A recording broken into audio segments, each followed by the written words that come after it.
మన గమ్యాలకు మనము చేర్చబడ్డానికి మన శక్తి లేదా మన డబ్బు, మన బలగం, మన పేరు, మన వెనక, మన ముందు ఇవేమి కూడా మనకు ఉపయోగపడట్లేదు. నీ బిడ్డలు మారాలన్నా, నీ భర్త మారాలన్నా, నీ అప్పులు తీరాలన్నా, నీ ఆరోగ్యం బాగుపడాలన్నా, వ్యాపారం వృద్ధిలోకి రావాలన్నా, ఉద్యోగం స్థిరపరచబడాలన్నా, భక్తి జీవితంలో నువ్వు ఒక స్థాయికి ఎదగాలన్నా, నీ ఉద్దేశాలు, నీ ఆలోచనలు, నీ ఇష్టాలు, నీ చిత్తాలు ఇవేమీ కూడా పని చెయ్యవు అని ఈరోజు నేను ప్రభు పేరిట నేను నీకు తెలియజేస్తా ఉన్నాను. ఇప్పటికైనా నీ కనులు తెరుచుకుంటామని ఆశపడు. నీ పోరాటం ఆపే. నీ ప్రయాస ప్రభువు లేకుండా, దేవుని ప్రమేయం లేకుండా, దేవుని చిత్తం లేకుండా, దేవుని నడిపింపు లేకుండా, దేవుని హస్తపు తోడు నీకు లేకుండా నువ్వేం చేయలేవు. అనుభవంతోనే చెబుతున్నాను. ఏదో నిలబడి మాట్లాడాలి కాబట్టి నేను మాట్లాడట్లేదు. అనుభవంతో చెబుతున్నా. దేవుని నడిపింపు అనేది ఎంత ప్రాముఖ్యమో ఈరోజు మీరు గుర్తించబోతా ఉన్నారు. Praise the Lord. Page number 580, యెషయా గ్రంథము 14వ అధ్యాయము 24వ వచనం. సైన్యములకు అధిపతియగు యెహోవా ప్రమాణపూర్వకముగా, ఈ మాటలన్నీ జాగ్రత్తగా మనసులో పెట్టండి. సైన్యములకు అధిపతియగు యెహోవా ప్రమాణపూర్వకముగా ఇలా సెలవిస్తున్నాడు, నేను ఉద్దేశించినట్లు నిశ్చయముగా జరుగును, నేను యోచించినట్లు దేవునికి మహిమ కలుగునుగాక. హల్లెలూయా. ఈ వర్తమానం మీరు మనసు పెట్టి వినాలని ఆశపడుతున్నాను. నేను అదే చెబుతున్నాను. నీకెన్నో ఉద్దేశాలున్నాయి, నీకెన్నో ఆలోచనలున్నాయి, నీవెన్నో కలలుగంటున్నావు, నీకెన్నో ఆశలున్నాయి. నా భవిష్యత్తు ఇలా ఉండాలి, నా బ్రతుకు ఇలా ఉండాలి, నా వ్యాపారం ఇలా ఉండాలి, నా బిడ్డలు ఇలా ఉండాలి, నా పరిచర్య ఇలా ఉండాలి, నా జీవితము ఈ రీతిగా వెళ్ళాలి. నీకెన్నో, ప్రైజ్ ది లార్డ్ చెబుదాం, హల్లెలూయా, ఎన్నో ఆలోచనలు ఉన్నాయి. ఎప్పుడైనా దేవుని ఆలోచన ఏంటని కనిపెట్టావా? ఎప్పుడైనా దేవుని ఉద్దేశాలను గుర్తించగలిగావా? ఎప్పుడైనా దేవుని చిత్తం ఏమిటి అని కనిపెట్టి ప్రార్థన చేయడం నేర్చుకున్నావా? ఈరోజు ప్రతి విశ్వాసి చేసే తప్పు ఏంటంటే, నువ్వు ఒక ఆలోచన మొదలు పెట్టుకుని దానికి లాక్ వేసుకుని అక్కడే ఉండిపోతున్నావు. అది జరగకపోతే దేవునికి దూరం అయిపోతున్నావు. అది అవ్వకపోతే దేవునికి కూడా విడిచిపెట్టడానికి వెనకడుగు వేయినంత స్థితికి దిగజారిపోతున్నావు. నేను అంటాను నరుని కష్టము, దాని తర్వాత కంటిన్యూ చేయ, నరుని కష్టము తనకు ఎలాంటి ఫలితాన్ని ఇవ్వదు, కానీ యెహోవా ఆశీర్వాదమే అతనికి ఐశ్వర్యాన్ని, ఘనతను కలగజేస్తుంది అని చెప్పి లేఖనాల్లో రాయబడి ఉంది. మన కష్టము, మన బలము, మన ఆలోచన, మన పిచ్చి పరుగు ఏది కూడా నీ జీవితంలో అవి జరగవు. నేను అంటాను, క్రైస్తవ్యానికి అర్థం కాని విషయం ఏమిటంటే, ఎప్పటికీ నువ్వు ఎంత పిచ్చి ప్రార్థన చేసినా, నువ్వెన్ని బలులు అర్పించినా, నువ్వెన్ని కానుకలు సమర్పించినా, నువ్వెన్ని తెచ్చి ఇక్కడ దారబోసినా, ఎంత పెద్ద సేవకుల చుట్టూ తిరిగినా, ఎన్ని తైలాభిషేక కూడికలకు నువ్వు పరుగులు తీసినా, అరే నీ ఇష్టం ఏది నీ జీవితంలో జరగదు. ఆయనకు ఆల్రెడీ నీ పట్ల ఒక ఉద్దేశం ఉంది. ఏదైతే లేఖనంలో నువ్వు చదివావో, ఏదైతే నువ్వు లేఖనంలో చదివావో, ఆయన మామూలుగా చెప్పట్ల మాట. సైన్యములకు అధిపతియగు యెహోవా ప్రమాణపూర్వకముగా సెలవిచ్చుచు ఉన్నాడు. కంటిన్యూ చేయి.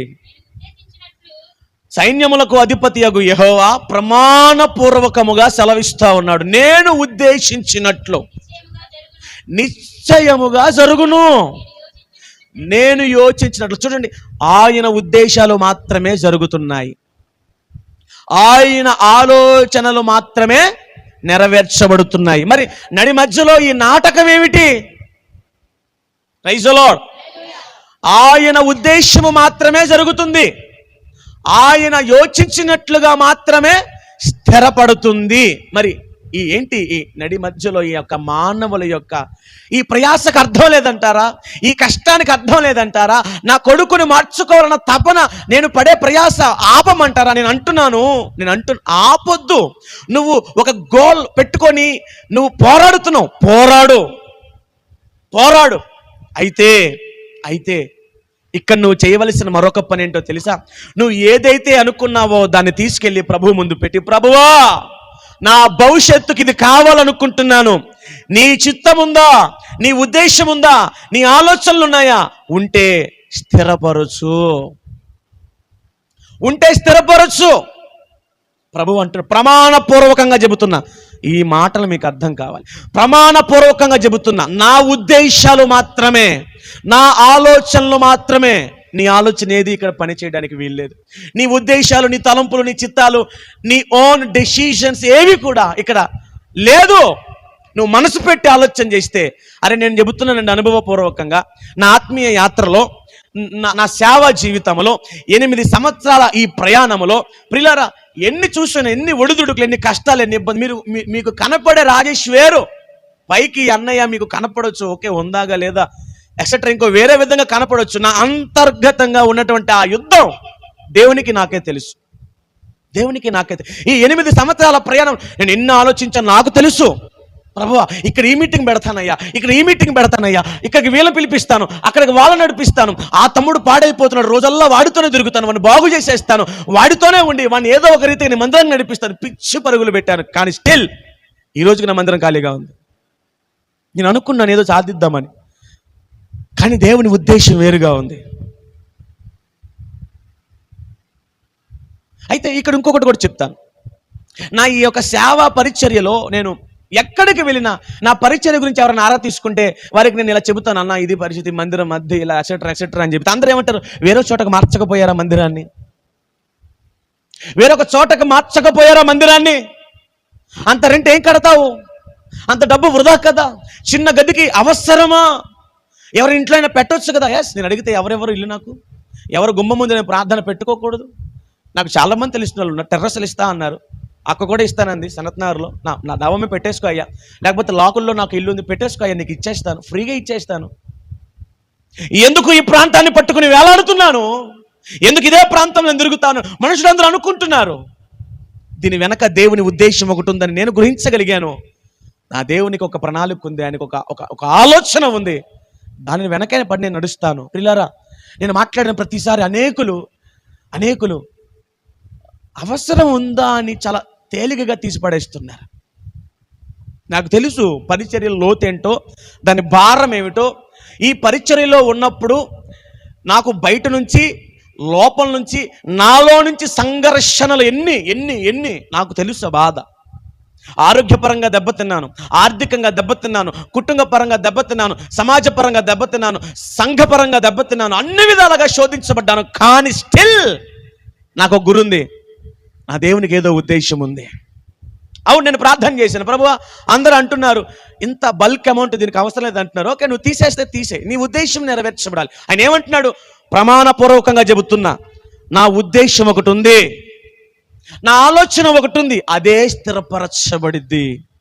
నేను అనుకుంటేనో, బయట వాళ్ళు చెబితేనో, ఇంకెవరో అంటేనో కాదు, నా ఉద్దేశం ఉంది, దానికి కనిపెడతావా అంటే ఆ మాట పట్టుకుని వాక్యాన్ని తీసుకొని అప్పటి నుంచి ప్రార్థన చేయడం ప్రారంభించాను. ఇప్పటిదాకా లోకపరంగా పోరాడింది చాలు, ఇప్పుడు నా వశంలోనికి రా అని ప్రభువు నన్ను ఆహ్వానించాడు గత కొద్ది రోజుల క్రిందట. తిండికి లేదయ్యా, వస్త్రానికి లేదయ్యా, వ్యాపారం అయ్యా, ఉద్యోగం అయ్యా, ఆటో కిరాయినైనా, ఈ రెంట్కి కిరాయి కావాలి, కరెంటు బిల్లులు, మీటింగ్ డబ్బు వద్దు, నేను నీతో మాట్లాడాలనుకుంటున్నాను, నీకు కొన్ని విషయాలు నేను బోధించాలనుకుంటున్నాను, నీతో నాకు పని ఉంది, నా ఆత్మ వశములోనికి రా. ప్రభు నాకు ఇచ్చిన పిలుపు. నేను అప్పుడు అనుకున్నాను, అవును, నా జీవితం, నా ప్రయాణంలో ఎన్ని నేను పోగొట్టుకున్నానో నాకే తెలుసు.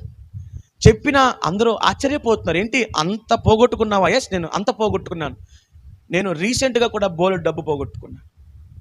నా కోరికప్పుడు ఒకటే ఉండేది, ప్రభువా నాకు అప్పులు ఉన్నాయి, నేను తీర్చేస్తాను, నేను చాలా ఫైనాన్షియల్గా స్ట్రగుల్ ఫేస్ చేస్తున్న వల్ల కావట్లేదు అని రకరకాల వ్యాపారాలు పెట్టినప్పుడు దేవుడు దెబ్బ కొడతానే ఉన్నాడు, దెబ్బ మీద దెబ్బ కొడతానే ఉన్నాడు. లక్షలు కోల్పోయాను. అందరూ అంటారు, ఒక ఆటో తోలుకునేవాడు 40 లక్షలు పోగొట్టాడంటే, అవును 40 లక్షలు పోగొట్టాను. ఈ సేవ పెట్టిన కొత్తలోనే ఒక ఇల్లు కొనుక్కుందామని అనుకున్నాను, చాలా ఎన్నో అనుకున్నాను, అన్నిటినీ పోగొట్టుకున్నాను. నేను ఒకటే నమ్ముతాను, నా పట్ల దేవునికి ఒక ఉద్దేశం ఉంది, నా దేవునికి ఒక ప్రణాళిక ఉంది, నా దేవునికి ఒక ఆలోచన నా పట్ల ఉంది. అయితే ఈ క్రమంలో ఆలస్యం అవుతున్నప్పుడు ఒక సేవకుడు అన్నాడు, విశ్వాస యాత్రలో క్రైస్తవుల యొక్క భక్తి జీవితంలో దేవుని ఆశీర్వాదాలు ఆలస్యం అవుతూ ఉన్నప్పుడు అసలు రంగు బయటపడిద్దంట. ఎవరిది? క్రైస్తవులది. అసలు రంగు అంటే అబ్రహాముకు దేవుడు వాగ్దానం ఇచ్చాడు, అబ్రహాము నేను నీకు సంతానం ఇస్తానని. ఆలస్యమైంది. అబ్రహాము యొక్క హృదయం, మనసు ఎలా ఉందో తెలుసా? ఏముందిలే ప్రభువా, ఏముంది, నా ఇంటి పనివాడు ఎలియాజరు వాడే కదా నాకు వారసుడు. చూడండి, తనని తానే దేవునికి దూరం చేసుకుంటూ, నొక్కి పెట్టి అణిచి వేసుకుంటూ, దేవుని దృష్టి ఒకటి, ప్రైజ్ ది లార్డ్, హల్లెలూయా, దేవుని ఆలోచన ఒకటి, దేవుని తలంపు ఒకటి, దేవుని ప్రణాళిక ఒకటి. అపవాది హృదయపు లోతుల్లో నుంచి ఏమని మాట్లాడిస్తున్నాడో తెలుసా? నా ఇంటి పనివాడు ఎలియాజరు ఉన్నాడు కదా, సరిపెట్టేసుకుంటానులే. అర్థమవుతుందా? దేవుడికి నీ పట్ల ఒక ఉన్నతమైన ఆలోచన ఉంది.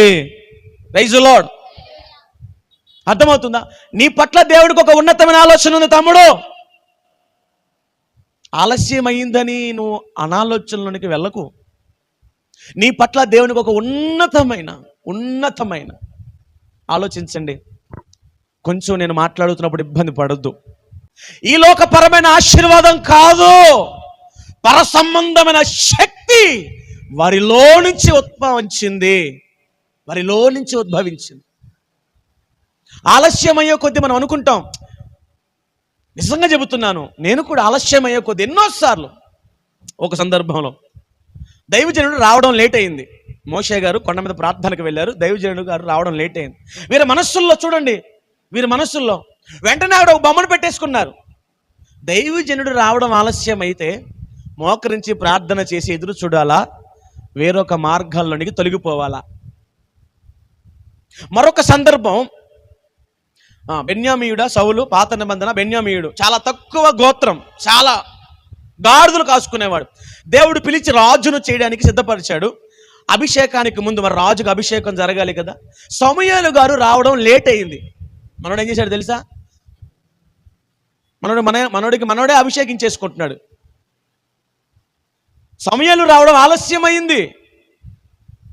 మనోడే కొమ్ము తీసుకుని ఎత్తుకోబోతే, సౌలా ఏంటి అయ్యా నువ్వు రావడం ఆలస్యమైంది కదా, కాస్తంత సాహసించాను.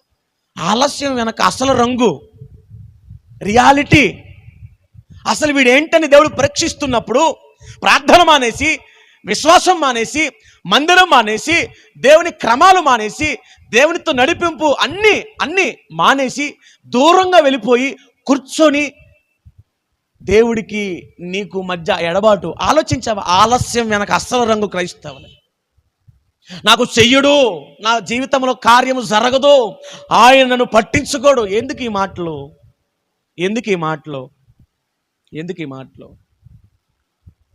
బైబిల్ చెప్పబడింది, నాకు అసాధ్యమైనది ఈ లోకములో ఏదైనా. ఆలస్యం అవుతూ ఉన్నప్పుడు నీ విశ్వాసం ఇంకొక అడుగు పైకి, ఒక మెట్టు పైకి వెళ్ళాలి, కానీ నువ్వు వెనక్కి వెళ్ళి జారిపోకూడదు. అందుకని పౌలు అంటాడు, మీరు ఎక్కిన మెట్టు అక్కడి నుంచి కిందకి రాకుండా చూసుకోండి. అపవాది లాగాలని చూస్తాడు. ప్రైజ్ ది లార్డ్, హల్లెలూయా, లాగాలని చూస్తాడు. ఆలస్యం అవుతుందని మీరు అనర్థాలకు దారి తీయొద్దు, అటు ఇటు పరిగెత్తొద్దు. నిలబడి నిలకడగా నిలువు మోకాళ్ళు లేసి దేవుని వైపు చూడండి. నా దేవుడు నీకు సహాయం చేస్తాడు. ఆమేన్, తప్పకుండా చేస్తాడు.